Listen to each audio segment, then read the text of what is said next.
Bismillahirrahmanirrahim. Assalamualaikum warahmatullahi wabarakatuh. Selamat pagi, salam sejahtera bagi kita semua.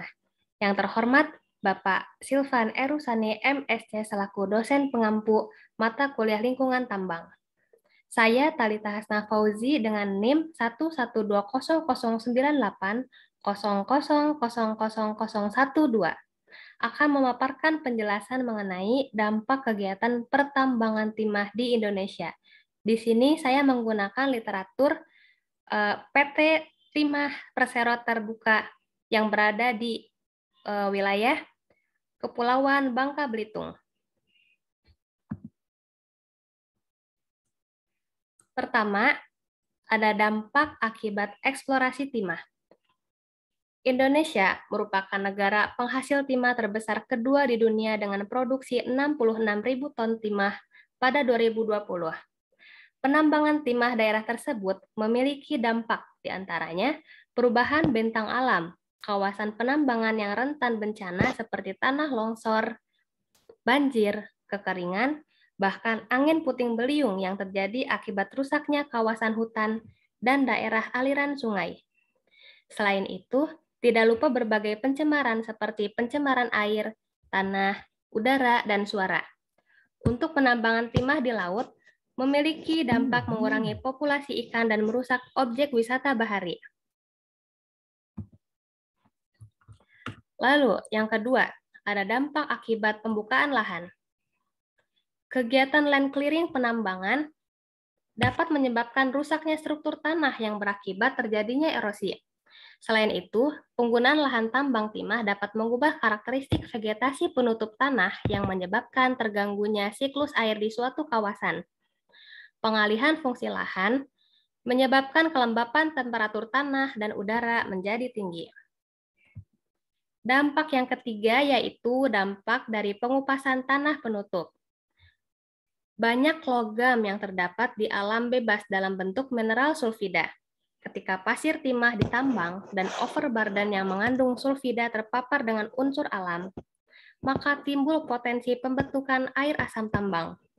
Selain itu, pengupasan overburden dapat menyebabkan tanah lateral tertekan dan dapat mempengaruhi tahanan gesek tanah. 4. Dampak penggalian bahan tambang. Berdasarkan catatan kompilasi Walhi Bangka Belitung, terdapat sekitar 68,37% wilayah Kepulauan Bangka Belitung dikuasai IUP Korporasi Tambang. Hal ini menyebabkan fungsi ekologis lingkungan terus terganggu dan terancam keberlanjutannya. Kepadatan tanah bertambah, terjadinya erosi dan sedimentasi, serta mengganggu kesehatan masyarakat. 5. Dampak pengoperasian sarana penunjang. Sarana penunjang pada penambangan timah diantaranya ada alat berat, alat survei tambang, jembatan penghubung, serta beberapa mesin pengolahan pada smelter timah. Dampak yang diakibatkan sarana penunjang tersebut diantaranya yaitu mengakibatkan kebisingan dari aktivitas alat berat di daratan. Dan untuk penambangan timah di laut, terdapat pencemaran air yang membuat kualitas air menurun di bawah standar baku mutu. 6. Dampak pengangkutan. Dampak pengangkutan hasil tambang timah diantaranya memudahkan pemindahan biji timah dari lokasi penambangan ke tempat pengolahan untuk mendapat kadar timah minimal 30%.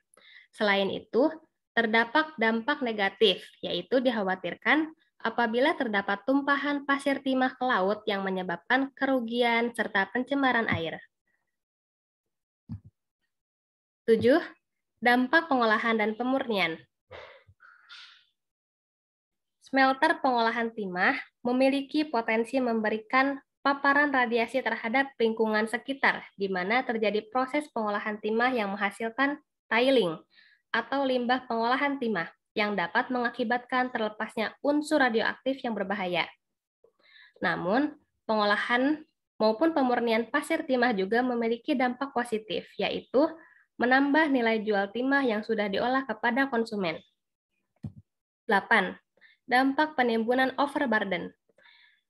Dampak penimbunan overburden ini diantaranya kembalinya vegetasi seperti sedia kala dan mengurangi pencemaran tanah yang telah dilakukan saat kegiatan eksplorasi.